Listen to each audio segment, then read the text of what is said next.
Eu queria chamar o Henrique é o head de vendas da Sherpa, vai contar um pouco, eu estou curioso com o que o Guilherme prescreveu, que ele vai falar aí. E aí, gente, boa noite, tudo bem? Também não sou um grande orador, não sou muito de falar em público, mas gostei muito da proposta do evento, que é bater papo, né? Let's talk about sales. Então, vou fazer bem à vontade para também quiser fazer perguntas, a gente está super aberto. Acho que está linkado ao diagnóstico raso da mesma forma, mas o importante do processo, acho que a venda é a consequência do processo bem feito. E você tem que ter os fechamentos de porta, que a gente chama. Você tem que passar pelos checkpoints do processo, tendo certeza que você fechou aquela porta. Eu brinco de uma analogia. Imagina que você está numa reunião, você está com um cara numa sala redonda, cheia de porta. E tudo que você vai conversar com ele, explorar, você vai fechando porta a porta. No final, ele não tem para onde correr. A consequência óbvia do processo é a venda, entendeu? Então, ainda assim, eu acho que tá raso é a grande falha daquelas 4, sem dúvida. Mas é tudo uma coisa só, como o Guilherme falou. Você antevê as objeções se você tem um framework de qualificação bem estruturado. Se você entende tudo que você precisa entender, você se prepara para qualquer objeção que pode vir, e aí você consegue desafiar o cara no final com muito mais propriedade. Tem marketing também, né? Vídeo errado atrapalha todo o processo de venda. Sem dúvida. Tá. Vocês vão ver que eu sou um mestre do PowerPoint. Por favor, não reparem. Ó. Legal. Gente, obrigado por me receberem, obrigado pelo convite, Rodrigo. Muito legal estar aqui, muito legal esse tipo de evento, essa troca, acho super importante. Meu nome é Henrique Carvalho, ou Oak, se vocês perguntarem na Rock, nos últimos 2 anos o pessoal me conhece mais como Oak, uma herança aí do apelido de um chefe gringo, põe apelido em todo mundo. O seu é Jimmy, é disso também? Eu não consigo chamar de Guilherme, Jimmy, enfim. Eu tenho 7 anos de experiência no comercial, eu trabalho na área comercial desde 2010.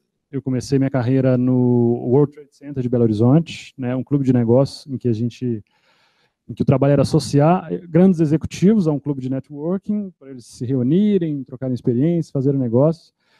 Foi uma experiência muito importante na minha carreira, eu considero assim, uma segunda faculdade, porque era puro outbound tradicional, daquele jeito mais difícil de fazer. A gente chegava para fazer uma reunião num prédio, parava para olhar todas as empresas que tinha, chegava na empresa, prospectava, cold calling, descobria quem que era o diretor de marketing de tal empresa, ligava para o cara, fazia um pitch, marcava uma reunião, ia lá e trazia o cheque. Você fazer isso no escuro, sem geração de leads, tomando portada na cara, ligando todo dia para a mesma secretária, aprendendo como é que dribla, te dá uma casca muito boa. Eu acho que quem está começando em vendas, começar em outbound é mais legal, porque você vai pegar essa casca, você vai perder o medo do telefone, que é um outro medo que acontece muito também.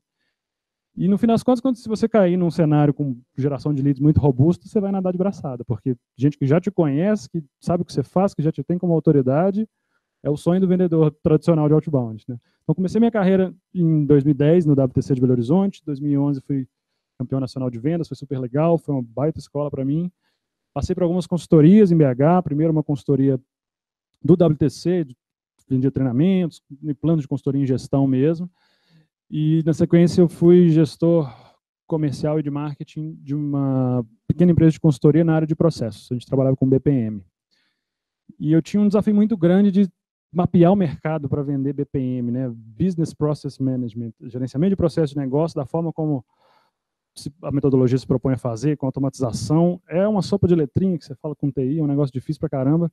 Eu comecei a pesquisar e cheguei até o inbound, descobri a metodologia de inbound marketing, comecei a fazer, cheguei até a Rock e acabei entrando na Rock na sequência. Foi também, para mim, uma segunda escola. Foi uma grande experiência, conheci muita gente boa e acho que refinei o processo e consegui, nesses 2 anos que eu fiquei lá praticamente, construir bastante, uma base de conhecimento muito legal sobre inbound, né? A Rock tem um time realmente muito forte e um processo muito bem estruturado, tanto em marketing quanto em vendas, então é uma máquina que roda muito bem, foi muito legal passar por lá.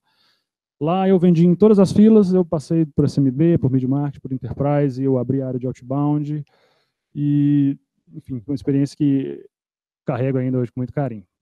Saí da Rock para liderar o time de vendas da Sherpa, que é uma plataforma para automatização de processos de DP e RH, que é um mercado completamente diferente, que é muito desafiador, e está sendo uma experiência também muito interessante, cada dia um aprendizado novo. proposta do evento, né, o principal objetivo desse evento será falar sobre as melhores técnicas e práticas para vender bem sempre. É uma coisa ótima, né? Melhor tema possível para o vendedor. E aí fiquei na cabeça, o que nós vamos falar, né, Jimmy? Conversei, liguei para o Jimmy. O que é a grande alavanca? Onde que a gente acha que a gente pode ser mais impactante? Aí, justamente, ele teve a mesma ideia que eu. Vamos falar sobre esse processo de qualificação da lead, o diagnóstico mesmo, né, a descoberta, você entender o problema e conseguir resolver aquele problema, né? A grande chave para você resolver e vender é você entender bem esse problema. E aí, onde que a venda realmente acontece, né? Onde que a gente pode ser mais impactante? É na apresentação da proposta? É no fechamento? Acho que existe um lado, assim, meio de mito. O pessoal acha que o vendedor é aquele cara que vende picolé para esquimó, que vende avião caindo, que tem um poder de persuasão muito acima da média. E, como eu falei, adiantando um pouquinho na pergunta que você fez, eu não acredito muito nisso. Eu acredito que a venda é a consequência lógica de um processo bem feito. Meu perfil de vendedor, mesmo passando pelo SMB, ele era muito pouco emocional, o que é muito comum, às vezes, na venda SMB, que você trata direto com o dono, e muito racional. E acho que por isso eu acabei tendo uma afinidade maior com o processo de enterprise. Mas porque, para mim, o processo mais importante da parte de vendas é a descoberta. É você fazer um bom trabalho em entender o problema e saber como é que você vai resolver esse problema. E aí, o vendedor tem que ser um solucionador de problemas como um todo, não só do problema do cliente que você vai resolver, mas o seu problema também no processo, entender todas as objeções, tudo que pode entrar no seu caminho para você conseguir sair do outro lado.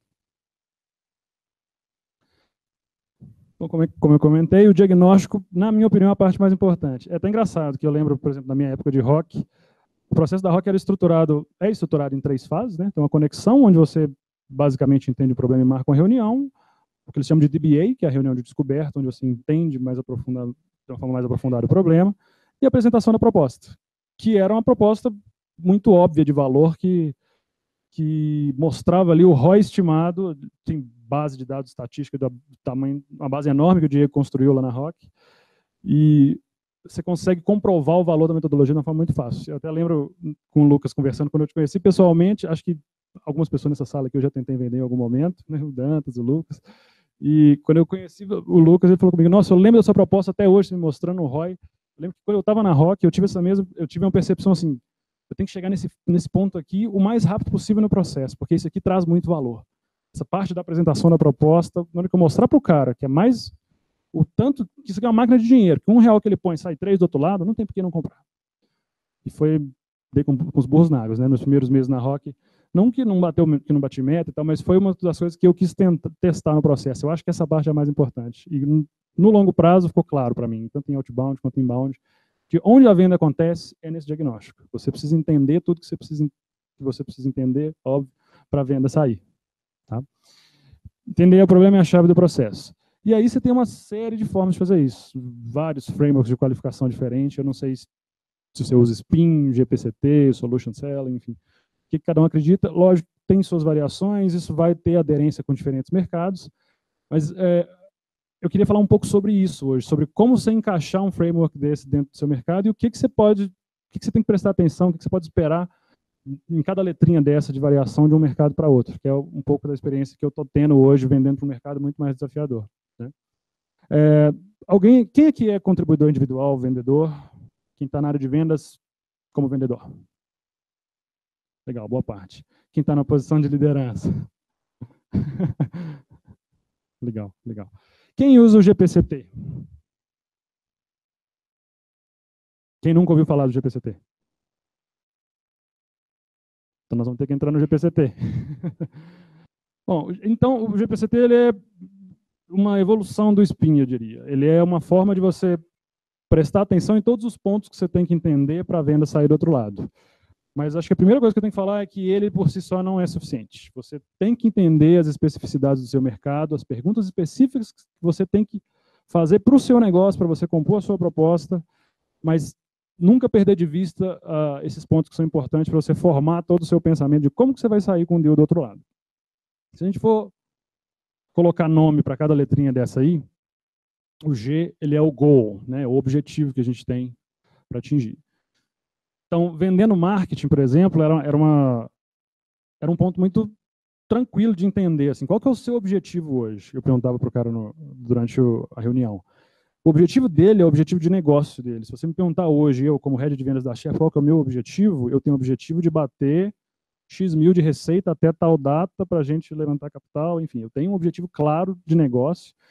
E o grande ponto desse é que o seu processo de venda vai estar amarrado a esse objetivo. Ele vai te dar força para o seu processo de venda, ele vai aumentar o poder de barganha da sua solução, ele vai fazer com que a sua solução seja indispensável para ele atingir aquele objetivo. Você vai fazer um link emocional para o cara entender que ele precisa da sua solução. Se você não explora isso, você não sabe por que o cara precisa do seu produto, a primeira objeção que ele te der, você vai aceitar ela, vai cair no colo, você vai desligar o telefone. Então, o objetivo é muito importante. Agora, no RH, por exemplo, vendendo para o RH igual a gente vende lá na Sherpa, o RH não tem objetivo. O RH é uma área meio, ele não tem objetivo de negócio forte. Isso é uma das coisas que eu senti mais dificuldade de vender. Era muito claro quando você vende algo que traz receita, que traz um valor palpável, né? Mas e quando você está numa área meio que o máximo que você faz é reduzir custo? O cara ainda tem que desembolsar para reduzir custo lá na frente, né? Você troca essa lógica e pensa, o objetivo dele, então, passa a ser resolver aquele problema específico, aquele gargalo que ele tem na mão, aquela ineficiência que está doendo de alguma forma com ele. Pense se você não está num mercado que você gera receita direta, que você consiga fazer esse elo da sua solução, do quanto ela é importante para o seu prospect, pense nisso, em como que você resolve aquele problema e tenha claro qual que é esse problema. Legal? Segundo ponto, P de plano. O que você está fazendo para resolver esse problema hoje? Vendendo marketing, o cara está investindo em AdWords, o cara está contratou RD, o cara está com estratégia de inbound rodando, ele vai gerar mais lead, aí ele vai vender mais, né? Dentro do RH, eu exploro, de certa forma, como que ele mitiga o risco daquele problema que ele tem. Ele usa um Excel, ele usa algum sistema, enfim.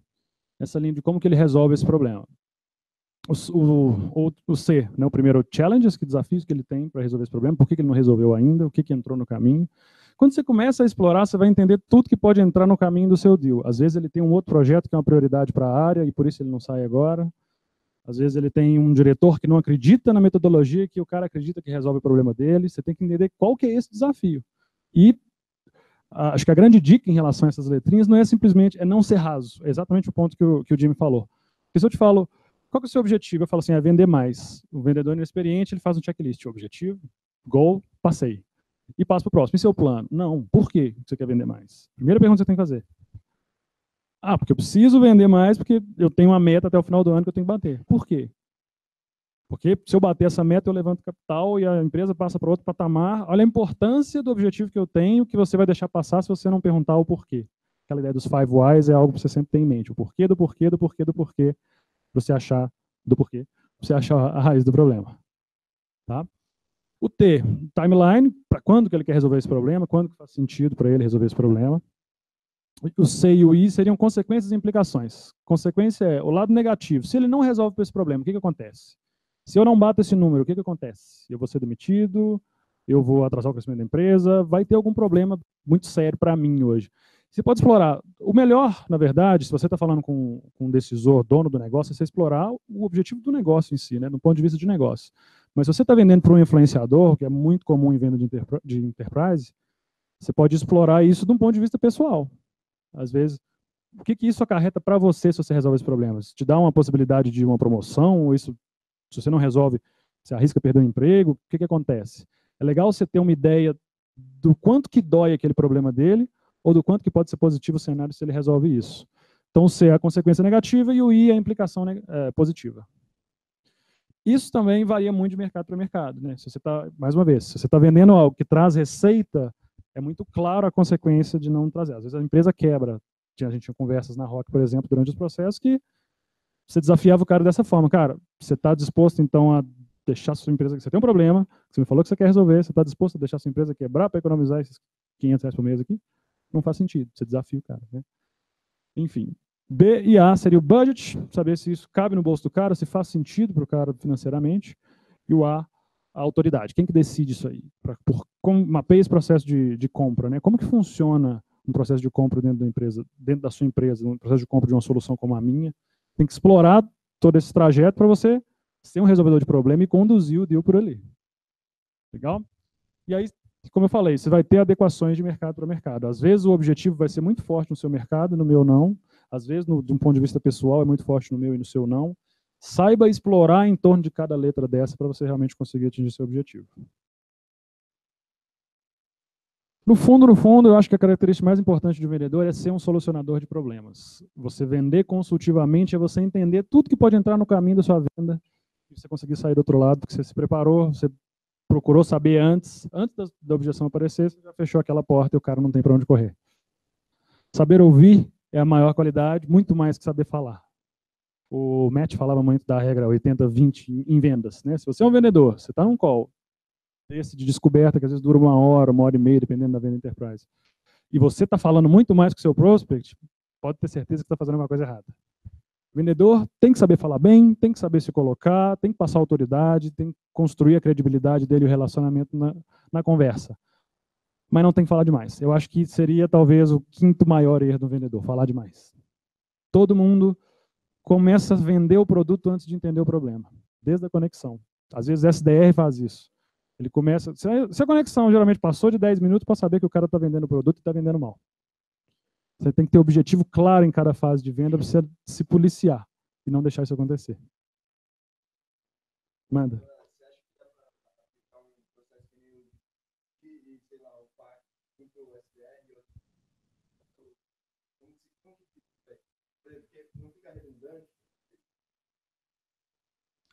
O SDR vai passar as informações que ele pegou para o vendedor. Ele talvez não precise explorar. Eu, por segurança, eu prefiro entender tudo e reconfirmar. Até porque, geralmente, o SDR é um cargo mais júnior de vendas. Passar alguma coisa ali que ele não pegou.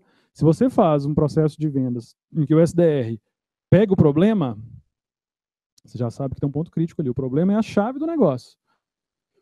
O vendedor reconfirma, se for o caso. Entendeu? Deixa ele pegar, porque você tem que sair da conexão, o SDR ou o rep, quem fizer, com certeza de que você resolve o problema daquele cara. Entendendo, esse cara é fit para mim, ele vai comprar minha solução por causa disso aqui. Ó. Isso aqui dói para ele, isso tem que estar claro para você. Então, independente do framework que você usa, isso tem que estar claro para o vendedor lá na frente também. Eu acho que os dois têm que descobrir.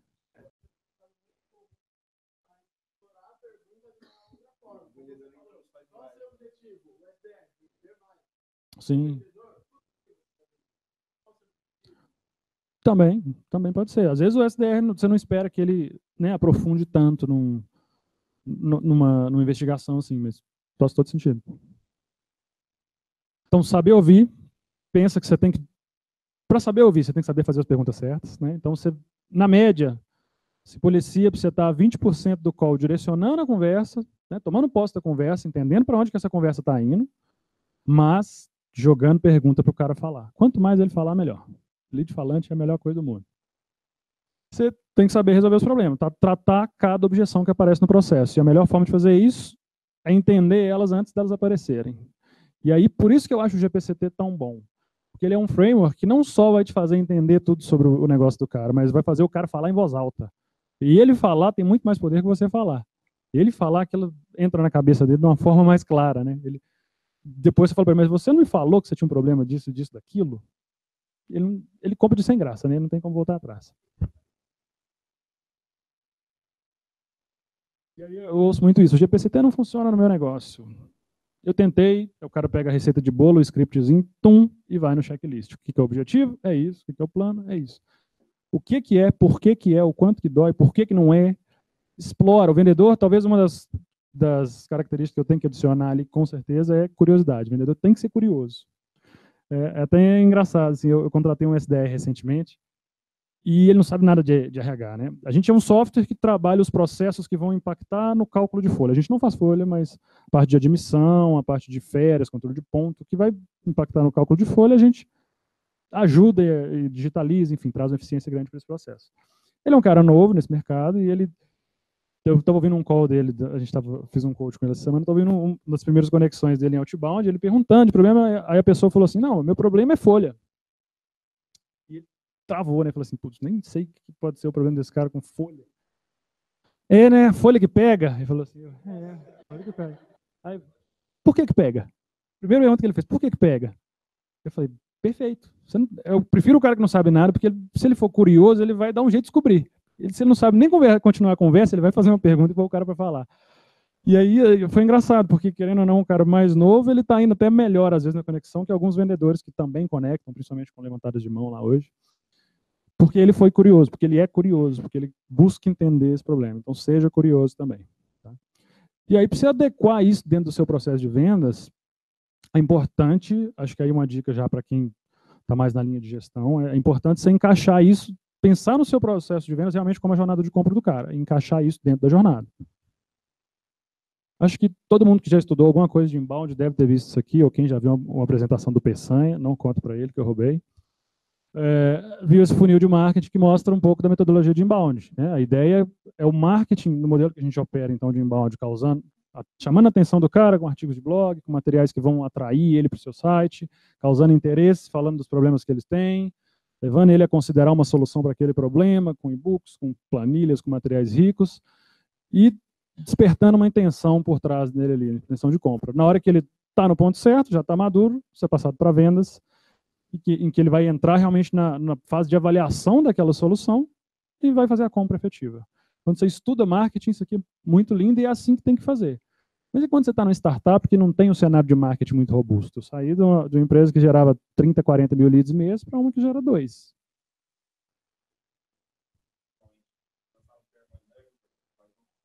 Sem dúvida. Só que isso leva tempo. Se você entrar na página da Rock, você vai ver assim, 200 e-books. E eles têm um funil muito bem estruturado. Então, esses fluxos de nutrição são uma coisa completamente básica do processo de inbound. Todo o material que ele baixar, a ideia é que ele caia num fluxo que leve ele um pouco mais adiante no funil. Só que na prática, quando você não tem um marketing tão robusto, a gente está crescendo muito bem organicamente, está gerando muito lead e tal, mas a gente não tem um meio de funil tão forte assim, a gente não entrega tanto valor naquele meio de funil ao ponto do cara levantar a mão muito quente, doido para comprar. Então chegam os leads ainda num perfil que não estão tão prontos. A gente contratou um cara de marketing recentemente, um cara muito bom, por sinal, que já trabalhou com a gente na Rock. Então eu acho que é interessante você pensar no exercício da jornada de compra, não do ponto de vista de marketing, como diz o Peçanha, só. Principalmente se você está numa startup que ainda está amadurecendo desse ponto de vista. Pensa em 2 funis. Pensa que ele vai passar pelo funil de marketing, chegou para vendas, e a sua conexão, seu primeiro contato com o cara, está dentro de outro funil. Você vai estar lá no topo do funil, e é ali que você tem que entender com ele o problema realmente. É ali que você vai validar se aquele problema que ele tem, você resolve, se ele tem interesse em resolver aquele problema, e vai estruturar esse framework de entendimento da situação do cara de acordo com o que faz sentido da jornada de compra dele. Ele tem que entender o problema, e ele tem que entender como que ele resolve aquele problema, e ele tem que entender se ele quer resolver com você. Tá, eu queria só entender um pouco o que você quis dizer com pular de produto para venda. Você fala uma mesma figura que está olhando o produto, geralmente é um cara que vai fazer um monte de coisa dentro da plataforma da empresa. Depende muito da fase que você está. A Rock, no começo dela, o Diego botou um objetivo e falou, eu vou vender 100 clientes em 6 meses, eu vou fechar essa empresa. O Diego, que é um dos sócios, falou, eu vou vender 100 clientes em 6 meses, ou eu vou fechar essa empresa. E ele vendeu 100 clientes em 6 meses. Ele vendeu até para a tia da marmita.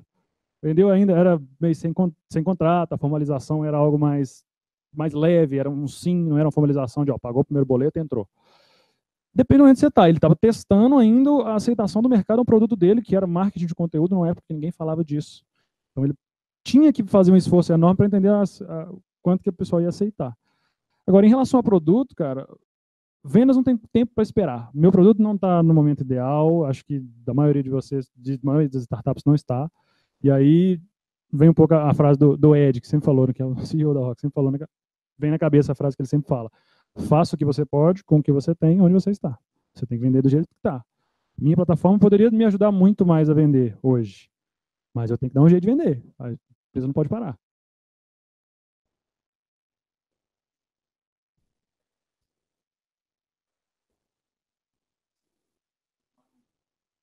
Exato. Vale você flexibilizar e jogar a gente para dentro, que vai te ajudar a validar o produto? Vale. Depende da fase que você está. Depois que você já está muito bem, vamos supor que o Diego resolvesse fazer isso hoje, gerando 30, 40 mil leads, quero abrir as pernas e vender para todo mundo do jeito que der, ele ia estourar em churn lá atrás, isso vai dar um problema. Mas dependendo da época, do estágio que você está, às vezes é um problema que vale a pena você ter. Se você não vender, é um problema pior, entendeu? Você quebra. Sem vendas, a empresa não roda. Diga.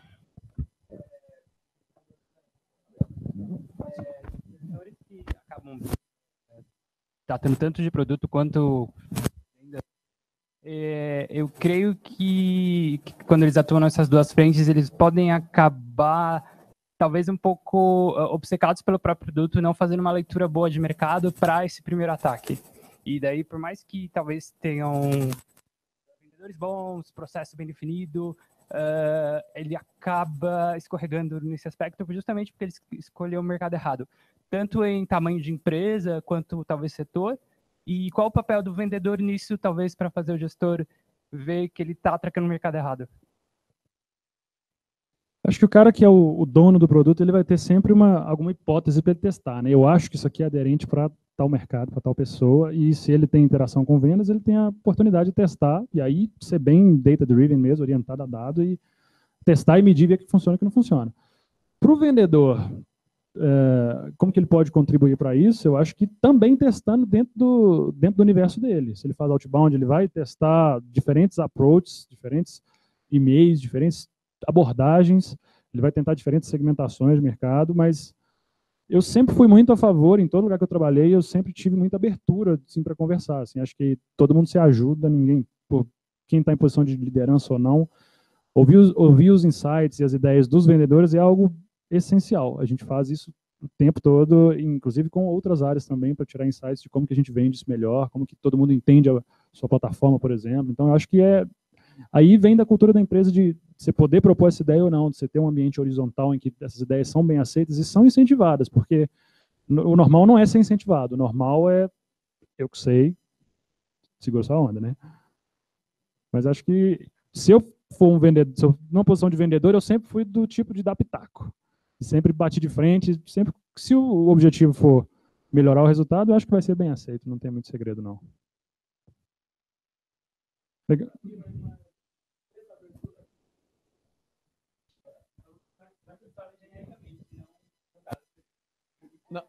O fato de você não ter abertura, como ele falou, para você mostrar isso para eles, será que talvez mostrar através de dados, então? Pode ser uma boa opção. Sim. Você ataca aquela base e você vê que você não está tendo resultado.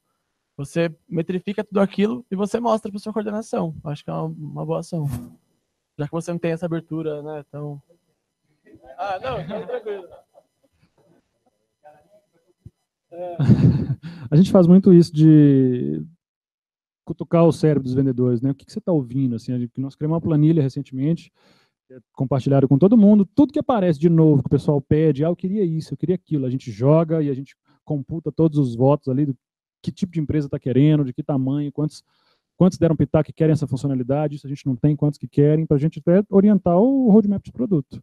Isso é super saudável. E eu acho que é obrigação da área de vendas de dar esse feedback também para quem está direcionando a produção. Legal? Diga. Tá. Tá. E aí, culpa minha que incentivei as perguntas também.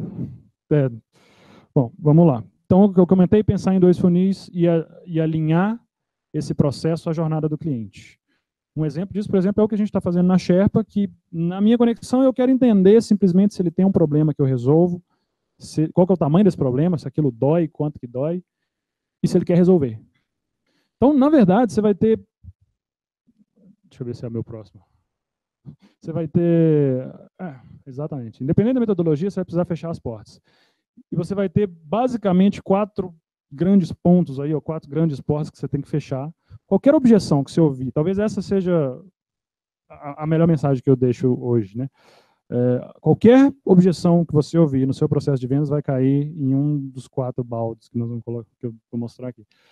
E eu acho que o seu processo, seja o GPCT, seja o SPIN, seja outro framework, tem que estar orientado com o que faz sentido pela experiência do usuário, na jornada de compra, mas orientado para fechar essas 4 portas.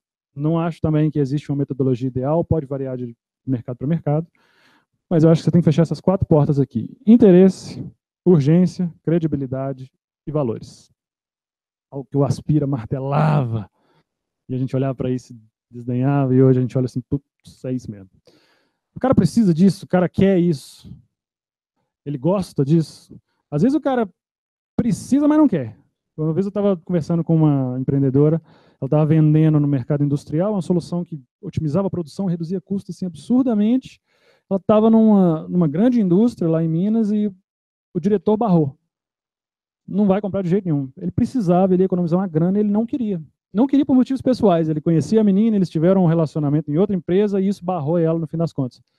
Ele precisava e não queria. Você vai encontrar todo tipo de situação quando você conversar. Mas se o cara, você tem que entender, seja na conexão, seja na descoberta, se ele precisa daquilo realmente, se ele quer aquilo, se ele gosta daquilo. No nosso caso, que a gente, uma plataforma, a gente faz uma demo durante o processo, eu fecho essa porta de interesse tanto na conexão, entendendo o problema dele, se ele precisa, quanto depois que eu mostro a plataforma, eu pergunto para ele, de preferência com perguntas abertas, claro, como que você vê isso se encaixando no seu processo aí hoje? Como que você entende que isso faz sentido para você? Não faz pergunta de sim, não, não. Você acha que isso funciona para você? Sim. O Jimmy até arrepia. Você acredita? Eu não acredito. Como que você entende que funciona? Você vai perceber no tom de voz do cara, no quão empolgado ele fala com você. Você sente, você tem que saber ler o deal. E você vai entender se ele precisa ou não daquele negócio, se ele quer ou não aquele negócio. Cara, se estivesse na sua mão hoje, você acha que se a gente seguir em frente, isso faz sentido realmente para você que vai usar? Você quer ter isso aqui? Faça perguntas diretas também, mas procure entender nas entrelinhas ali se ele vai deixar transparecer se ele quer ou não. Tá? Primeira porta, interesse. Segunda, urgência. Acho que é uma das mais difíceis de fechar e que a gente peca muito. Cara, faz sentido você avaliar uma solução como essa agora? Vocês estão nesse momento? Vocês estão buscando resolver? Quando você pergunta de challenges lá, você quer saber que prioridades podem entrar na frente do projeto que você quer propor? Está um pouco nessa linha. Faz sentido a gente avaliar agora para quando você queria resolver esse problema? Quando a pessoa fala, para ontem, é a melhor resposta de todas. Né? Credibilidade. Ninguém compra nada que ele não entende e não acredita. Então, se você, para causar interesse, você tem que ter certeza que o cara entendeu o que você vende. E credibilidade é uma porta muito forte que você tem que fechar, porque às vezes está tudo certo, o cara precisa, você faz uma estimativa de retorno ali, o negócio está lindo, o cara olha assim, que cliente que você tem que tem mais de 10 mil funcionários? Aí você fala assim, por enquanto nenhum. Se eu botar 10 mil funcionários, essa plataforma vai aguentar? Às vezes ele não tem credibilidade no que você está falando, no cálculo que você fez, ou na sua plataforma mesmo. Às vezes você vai ter chancelas de grandes clientes que você vai conquistar, mas essa credibilidade é algo que você tem que perceber, se ele realmente acredita que aquilo resolve o problema dele. Se ele enxerga ele vestindo aquele produto e funcionando para ele. Tá? Se ele confia que você é o parceiro certo para resolver aquele problema. É uma pergunta que você pode fazer também para fechar a porta. Cara, você entendeu como é que funciona? Você confia que a gente consegue te ajudar com esse problema? Seja direto, não precisa inventar muita moda e dar muita volta. E valores, a coisa tem que funcionar, né? Tem que valer a pena, tem que caber no bolso, tem que fazer sentido financeiramente. Você tem que entregar o que você se propõe. Qualquer objeção que vocês ouvirem vai cair entre um desses 4. E às vezes você chega no final do processo e o cara fala assim, eu vou pensar. Mas se você fez um trabalho bem feito de mapear tudo que pode entrar na frente do seu deal, peraí, você vai pensar, acho que eu perdi alguma coisa na conversa aqui. Você falou que você tem um problema. Você quer resolver por causa disso, disso, daquilo. Se você não resolver, essa consequência vai acontecer. Me falou que o budget, que é o B, né, do GPCT, cabe dentro do seu bolso. Por que você não ia querer seguir em frente? Esse desafio, cara. Se você faz bem feito esse processo, você vai antecipar as objeções, você vai fazer a lead afirmar a necessidade dela, isso vai aflorar nela realmente essa necessidade. Às vezes, ela falar, ela acredita mais, pode ter certeza. Você vai mapear tudo que pode comprometer o seu deal. E você vai entender o caminho das pedras, quem que você tem que driblar, como que você envolve cada stakeholder, cada envolvido naquele processo. E você pode ter uma postura desafiadora com propriedade. É difícil isso, é um pouco contraintuitivo, né? A gente quer não criar conflito durante o processo de vendas, mas você me disse que isso fazia sentido. Por que você mudou de ideia agora? Você pode desafiar o cara, mas se você tiver entendido todo o contexto que você precisa entender. E acho que esse é o grande ponto. Se você faz uma qualificação bem feita, se você entende tudo que você tem que entender e que pode entrar na frente do seu deal, a venda é uma consequência de um processo bem feito. Não precisa ser um vendedor muito fora da curva, um cara que entra na mente dos outros, o cara que vende picolé para esquimó. O cara compra de sem graça. Você fechou as portas. Bom, é isso. Espero que tenha ajudado. Muito obrigado.